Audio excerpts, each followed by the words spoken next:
Yes, everyone, welcome on the Jen Selmaga Show.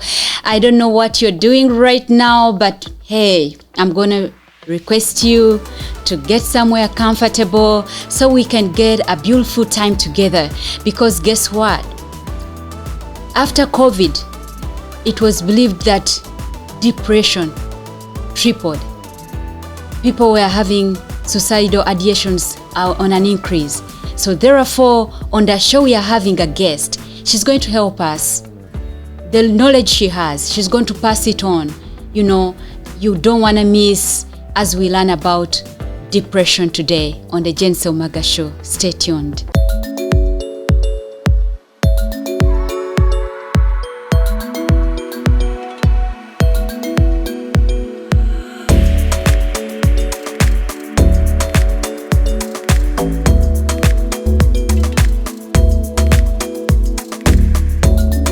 So yes, everyone, welcome once again on the Jen Selmaga Show. As I already told you that we have a guest in the house. She's so beautiful, you know. She's going to tell us a little bit. I know it's not the untold stories of diaspora, but we're going to hear a little bit of who she is, how she ended up here, and yes, then we'll continue from there. Welcome. Thank you, Jen. I'm so honored to be here. My name is Susan Tibeijuka Chivuka, and I live in Burlington, Massachusetts. I'm a mother of four wonderful, handsome boys. Wow. So, and I've been in the United States for about 17 years. It's coming to 18. Oh, we need her on the show for the untold stories. There should be a lot you'd share with us.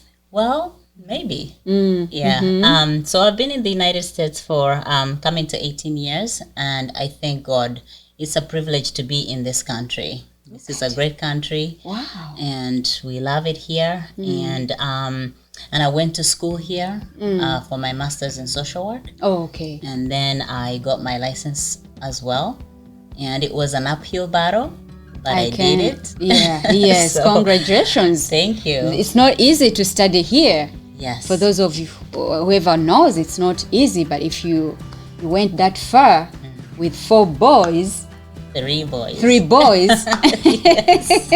Actually, now I do have 4. For now. Yes. Okay. Yeah. Welcome. Yeah. We are so privileged because the viewers always, I always tell them on this show we get to be inspired, we get to be motivated, we cause awareness. And yes, and it's not like we know everything, but whatever we know we want to share with our friends out there. Right. And because as we said, after COVID hit, the CDC shows that, the numbers went high. People are dying because of depression. And yet, for the longest time, some people don't believe depression is really a disease or anything. So that's why you're here, please. We want you to tell us more. What's depression? What causes depression and all that? Right. Yeah. So the American Psychological Association defines depression as a condition that consists of recurrent severe mood changes and lack of motivation and persistent negative thought processes for a period of at least 2 weeks. For a period of at least 2 weeks. It can last longer. But usually if you have these symptoms lasting up to 2 weeks, then that means that you are depressed. So what are these symptoms that we talk about? When someone is depressed, usually there's a lack of appetite. They don't want to eat. Yes, you're right. Or sometimes they might eat too much. That's the other piece. They do not sleep well. They have disturbed sleep. Sometimes they may have suicidal thoughts. They have thoughts of hopelessness, feeling like life is meaningless. They don't have a purpose. And other symptoms are like lack of motivation to do things that they loved to do before. They love to enjoy. or they enjoy to do. And isolation, they keep to themselves, they don't want to hang out. So those are some of the symptoms that you will see. Feelings of guilt, feeling guilty. And we do have these feelings sometimes, but for a person who is depressed, they are persistent. They go on for longer periods of time. Oh, wow. So, and there is different forms of depression too. So just right there. Right. I personally think I was depressed at one time when my son was very sick, and I was still in Africa, in Uganda. But I remember sitting in the sun, that scorching sun of Africa, and I couldn't feel it. And then I wasn't eating, I wasn't drinking. I didn't know whether today is Monday or it was Tuesday. I didn't know even the time, Susan. So is that depression, like, does it have a name, that particular type of depression? Right. So there is major depressive disorder. And in major depressive disorder, you have all of the symptoms that I just talked about, like just what you described, not eating, lack of motivation, not sleeping well, and, having maybe suicidal thoughts, feelings of hopelessness and helpless, just feeling helpless. And all of those feelings that last for 2 weeks or more. So that's major depression, major depressive disorder, as they say.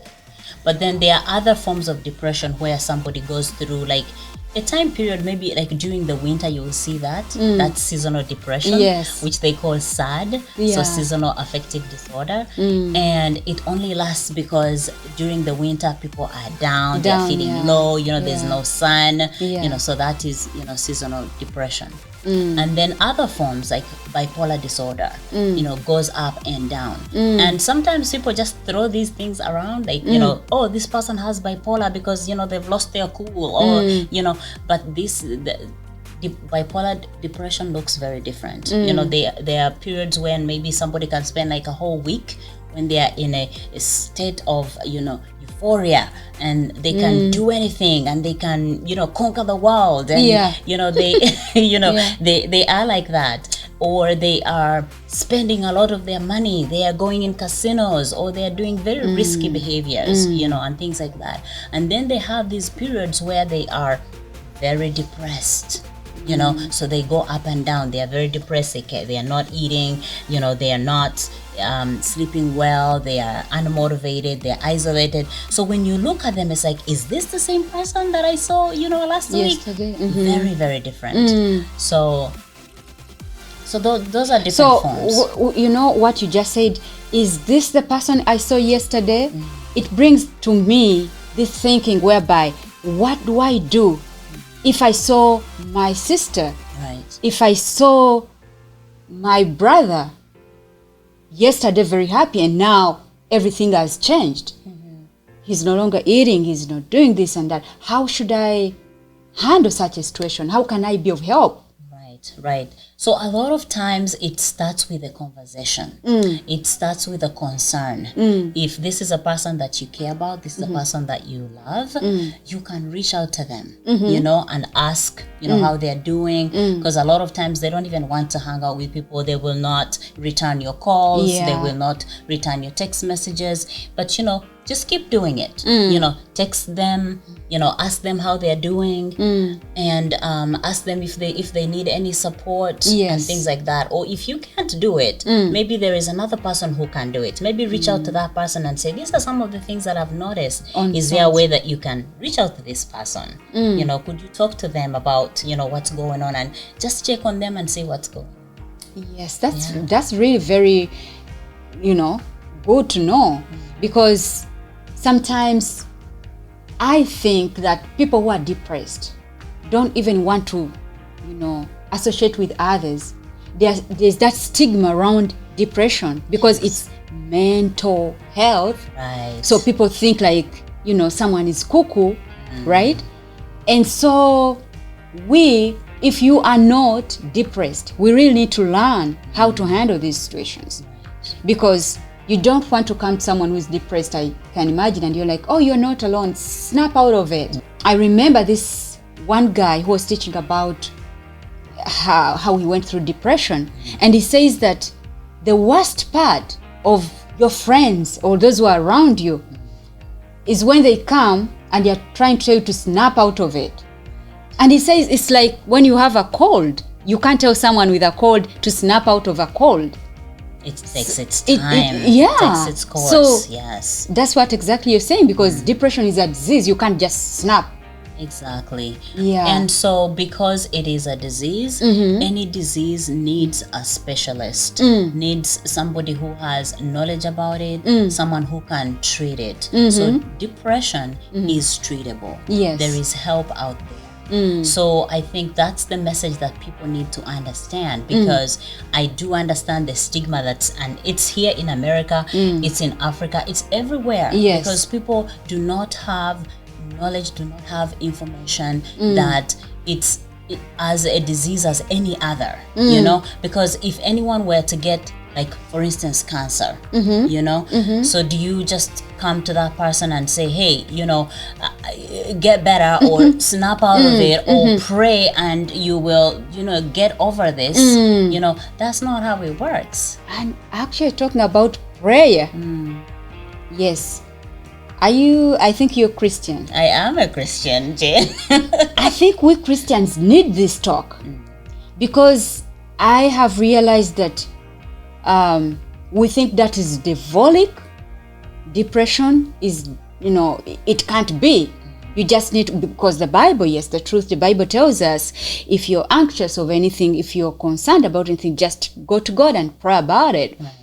But I think, as you're saying, that, like, as in for cancer, we pray and then get the treatment.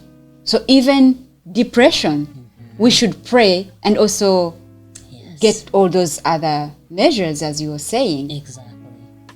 And I think you wanted maybe to explain more about those different measures that we can, you know, that use. we can take. Yeah. Yes. So before somebody becomes severely depressed, you know, when you notice and that you are depressed and that you have these symptoms that we just talked about, you know, earlier, like, you know, you're not feeling motivated, you know, you don't feel like you want to eat. It's important to take care of your health, because that's where it begins. Yeah. You know, body aches, because there's also those, you know, the physical, you know, the physical manifestations of depression, you know, the fatigue, you know, lack of energy, very low energy, or somebody will be complaining of like backache, my back hurts, my shoulders hurt, you know, everything hurts. And so sometimes it comes out that way. So it's important to take care of your health, you know, exercise, you know, do your exercise more, eat a balanced diet. You know, a lot of people I know, Jane, and I know myself as well, that I have to work hard at eating my fruits and vegetables. Yes. You know what I mean? A lot of people don't think that that's important. But so do things like that, and also meditate. Meditating, you know, or doing relaxation, you know, skills on YouTube. If you put in like deep breathing skills or meditation skills, there are little videos. Is that okay for Christians? Yes, that is okay for Christians, because well, it's not meditation in the form of maybe other the way other faiths look at it, because maybe that's the way that they worship, but this is more so for just to relax your body, your physical body. And I was asking for myself and for other Christians out there, because really there's many things that Christians don't believe, or they look at them as sin, but yet, as you're saying, those are things that are okay for you to you know, to help yourself. So meditation is important, because even prayer is a form of meditation, you know. So it doesn't matter what position that you are in, as you know, you're praying to God. So listening to music, some of those things that you can do to bring, you know, to help you with your mood and, you know, with feeling better. But when people are depressed, even getting the motivation to get out of bed. Sometimes you walk into somebody's house because they are depressed. There's clutter everywhere. They are, their hygiene has gone down. Yeah. So that's another manifestation of somebody being, depressed. So they don't want to do anything. So if it's at that point, it's necessary really to seek out help, call your primary care, talk to them about how you're feeling, see if they can give you medication. There's nothing wrong with taking medication. You and I were just talking before that if you have a headache, you're not just going to, you can pray. Yes, that's okay to pray. Yes. But if the headache continues and maybe you have a migraine headache, are you just going to stay there or you're going to take something? For some people, it might be Advil. For some people, it might be Tylenol, So then you take the medication. Yes. Now, if you're taking medication for depression, it doesn't mean that you're less of a Christian than another, right? This is a part of your body whose functioning has failed and needs help, So we do need to take our mental health really seriously. Wow. Look at you, Susan, with all this knowledge. We really need it. Because as we said on the start, that there's a lot of increase in suicidal ideations. There's a lot of, people going through this depression right now, and mostly because of when COVID hit. So it's something that we really need to learn from one another. Yes. So thank you so much, Susan, for this beautiful time. Thank you. And we really can't wait for you to come back on the show and, teach us more about this depression. So there's a lot to learn. There's a lot to learn, really. There's a lot to learn. And I think, is there a difference between the depression between men and women? Well, for the most part, all of these symptoms that we've talked about can affect both men and women. But sometimes in men, because men are socialized, they tend to be socialized in most cultures to be strong, to not be weak. But depression is not about being weak, so they can still experience the same symptoms. But they tend to be more irritable, more angry. So those are things to look out for in men when they're experiencing depression. Oh, wow. So yes, Susan, well, you're telling us that it's really okay, to be treated, and all those meditation, all the measures you're telling us. Is therapy also okay? Is it, what do you want to say? Is it something we should do if you're depressed? Yes, and I know honestly that a lot of people do not consider therapy because it's not a common thing, to people, or there's still a lot of stigma about going to therapy.